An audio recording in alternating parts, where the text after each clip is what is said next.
अब हम देखते हैं economic impact of British rule. इस दौरान तीन इम्पोर्टेंट स्टेजेस आए ब्रिटिश कॉलोनाइजेशन में।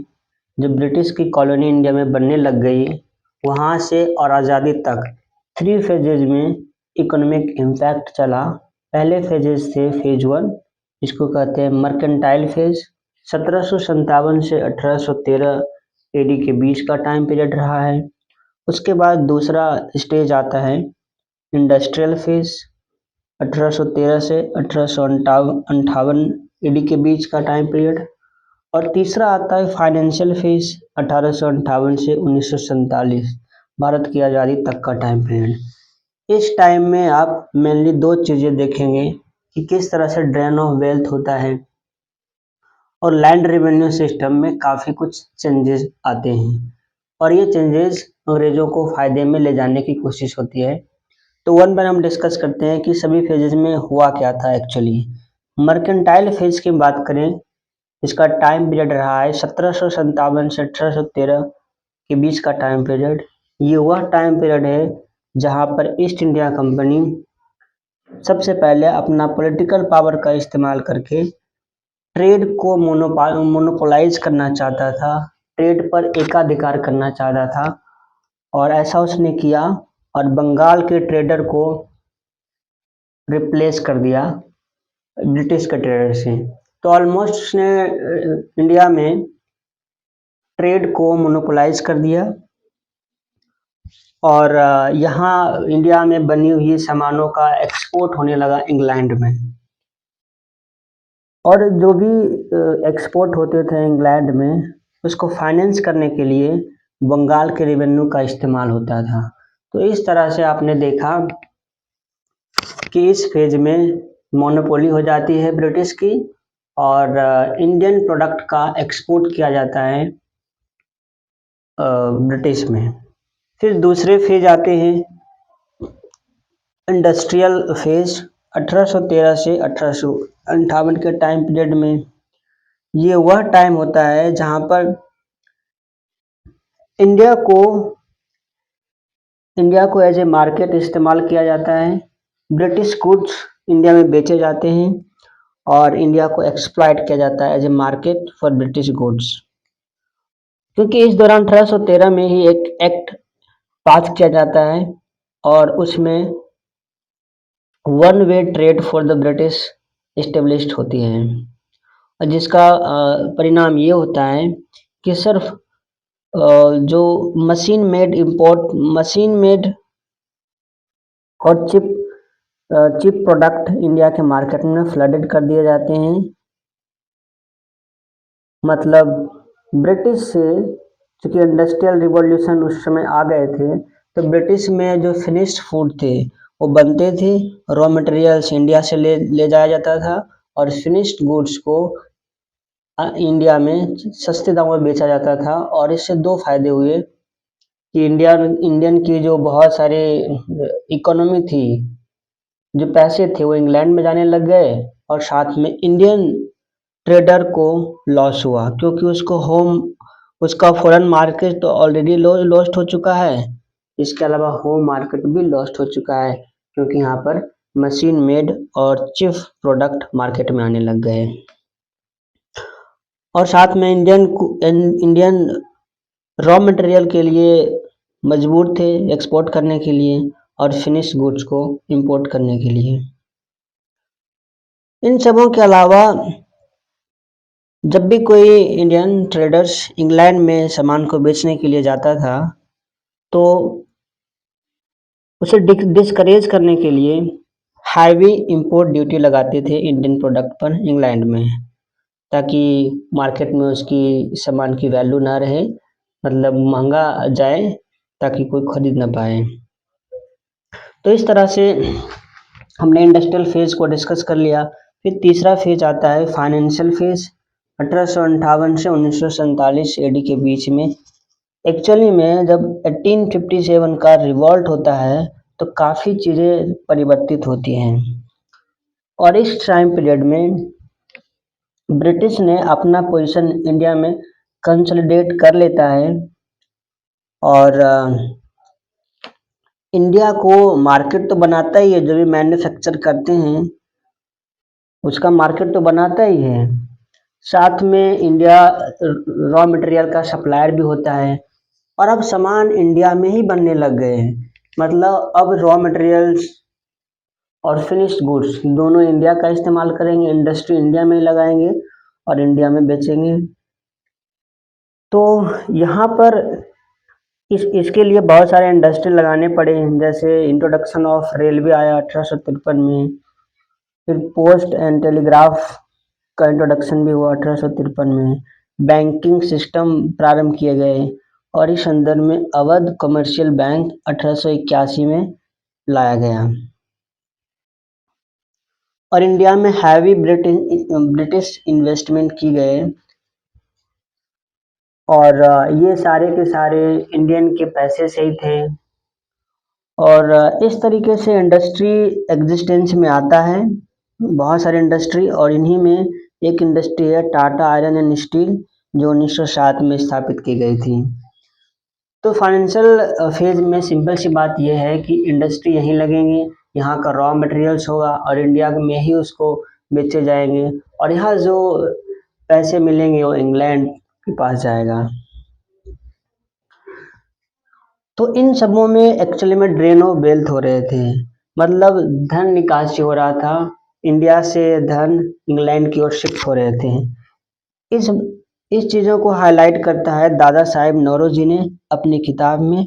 उस किताब का नाम होता है poverty and un British rule in India, जो 1867 में लिखी जाती है। दादा भाई नौरोजी ने इसमें ड्रेन ऑफ वेल्थ का कंसेप्ट दिया था।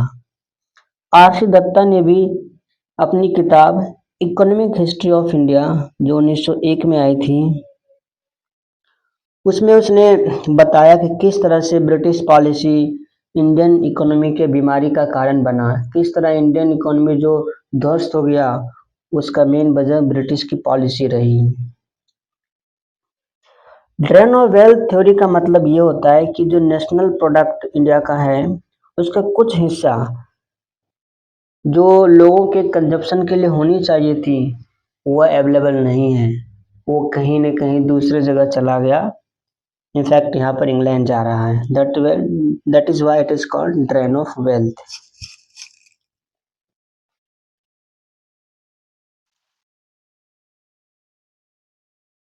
इस दौरान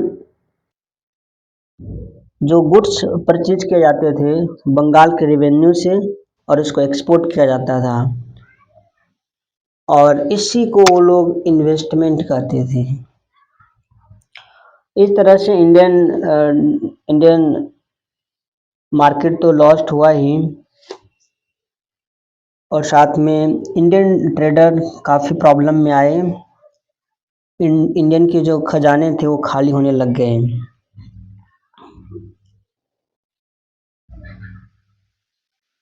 जो भी रेमिटेंसेस थे, सैलरीज से और अदर इनकम्स था कंपनी का, कंपनी के ऑफिशियल का, वो सभी इंग्लैंड भेजे जाते थे। Home charges, cost of salary and pension of company official जो भारत में थे वो सभी के सभी भारत के ट्रेजरी से, भारत के खजाने से पेड किए जाते थे। अब सोचो, काम कर रहा है इंडिया में, इंडियन कंपनी के ऑफिसर हैं, और उसको इंडियन ट्रेजरी से पैसे मिल रहे हैं। और मोस्टली वो लोग इंग्लैंड में बैठे हुए हैं, होम चार्ज के नाम पर कंपनी के ऑफिशियल सैलरी ले रहे हैं, पेंशन ले रहे हैं, आराम से बैठ कर के इंग्लैंड में, और खजाना खाली हो रहा है इंडिया का। इस तरह से आपका ड्रेन ऑफ वेल्थ यहाँ पर होता है, और इसका प्रभाव ये पड़ता है कि इंडियन इकोनॉमी का जो ग्रोथ है बहुत ज़्यादा प्रॉब्लम में आती है, और साथ में ब्रिटेन में कैपिटलिस्ट डेवलपमेंट को फाइनेंस किया जाता है इंडियन वेल्थ के जरिए। अब हम देखते हैं कि इस दौरान ब्रिटिश ने कुछ लैंड रेवेन्यू सिस्टम को भी अपनाया ताकि ज़्यादा से ज़्यादा टैक्स को कलेक्ट कर सके और बहुत ज़्यादा धन इकट्ठा करके इंग्लैंड में भेज सके। तो 3 लैंड रेवेन्यू सिस्टम इसने अपनाया। पहला था परमानेंट सेटलमेंट, जिसे इस्तिमरारी या स्थायी बंदोबस्त के नाम से भी जाना जाता है। ये इंट्रोड्यूस किया गया था बंगाल, बिहार और उड़ीसा में, और बनारस के कुछ जिलों में भी किया गया था। इनके अलावा नदर्न डिस्ट्रिक्ट ऑफ मद्रास में भी इस सिस्टम को लागू किया गया था, और इस सिस्टम को लाने वाले थे लॉर्ड कॉर्नवालिस 1793 में। 1793 में परमानेंट सेटलमेंट इंट्रोड्यूस किया जाता है। लेकिन जॉन शोर ने परमानेंट सेटलमेंट को प्लान किया था। और इस सिस्टम में होता क्या है, होता ये है कि ये डिक्लेयर करता है जमींदार को as the owner of land, और इस सिस्टम में जो भी रेवेन्यू कलेक्ट होते हैं उनमें 1/11 1/11वां भाग जमींदार रखते हैं अपने पास, और 10/11वां हिस्सा ब्रिटिश को देते हैं। जमींदार फ्री था रेंट को फिक्स करने के लिए। फिर उसके बाद आता है दूसरी प्रथा, रैयतवाड़ी सिस्टम। ये इंट्रोड्यूस किया जाता है बम्बई और मद्रास में 1820 के आसपास के टाइम में। और थॉमस मुनरो जो कि मद्रास के गवर्नर होते हैं, और चार्ल्स रीड, ये दोनों ने इसको रिकमेंड किया था। तो रैयतवाड़ी सिस्टम देने का श्रेय इन्हीं दोनों को जाता है, थॉमस मुनरो और चार्ल्स रीड को। इसमें डायरेक्ट सेटलमेंट किया जाता है गवर्नमेंट और कल्टीवेटर किसानों के बीच में। इसमें कोई बिचौलिया या जमींदार वगैरह नहीं होते हैं। रिवेन्यू फिक्स किया जाता है एक पर्टिकुलर पीरियड के लिए, जैसे 30 वर्षों के लिए रिवेन्यू फिक्स किया जाता है कि इस रेट पर चलेगा। मतलब उनका आधार ये था कि एक बार साल की टेस्टिंग कर लेंगे, क्रॉप का नेचर कर लेंगे, तो 30 वर्षों तक उस पर हम रहेंगे, उसी आधार पर चलेगा। फिर 30 वर्षों के बाद सॉइल की क्वालिटी पर, क्रॉप के नेचर पर, इन सबों के को आधार बना करके फिर से एक नया टैक्सेशन सिस्टम लाएंगे। एक्चुअल में ये बैच था on scientific rent theory of रिकार्डो।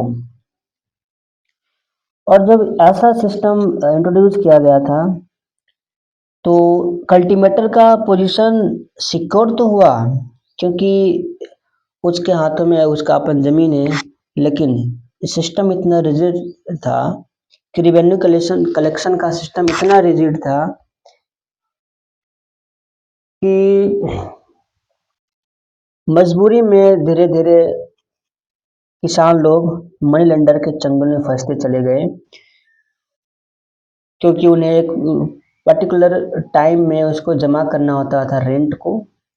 यदि ऐसा करने में फेल हो जाते हो तो फिर प्रॉब्लम हो सकती है, इसलिए वो मनी लेंडर के पास जा कर के पैसे लेते थे और उसको चुकता करते थे।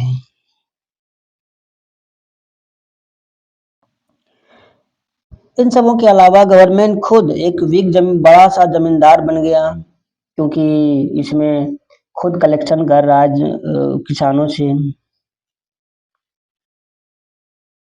और इससे काफ़ी फायदा हुआ ब्रिटिश लोगों को। फिर नेक्स्ट सिस्टम आती है महालवारी सिस्टम।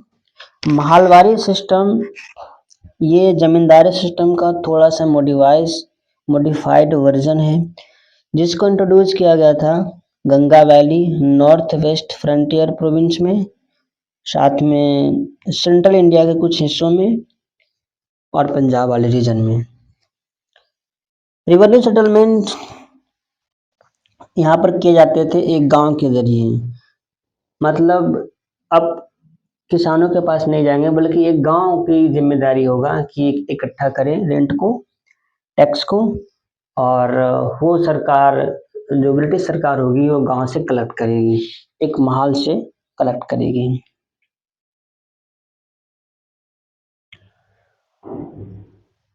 तो इस तरह से हमने तीनों सिस्टम देखा, परमानेंट सेटलमेंट, रैयतवाड़ी सिस्टम और Mahalwari system.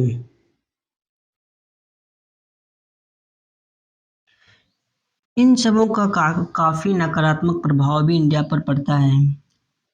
Land revenue system में एक और प्रॉब्लमेटिक चीजें देखने को मिली कि कमर्शियल क्रॉप को ग्रो करने के लिए फोर्स किया जाता था कल्टीवेटर को। इस वजह से जो फिजेंट थे फूड ग्रेन को बाय करने के लिए मजबूर थे हाई प्राइस पर, और अपने जो क्रॉप्स थे, अपने जो फसल थे, उसको लो प्राइस पर बेचने के लिए मजबूर थे।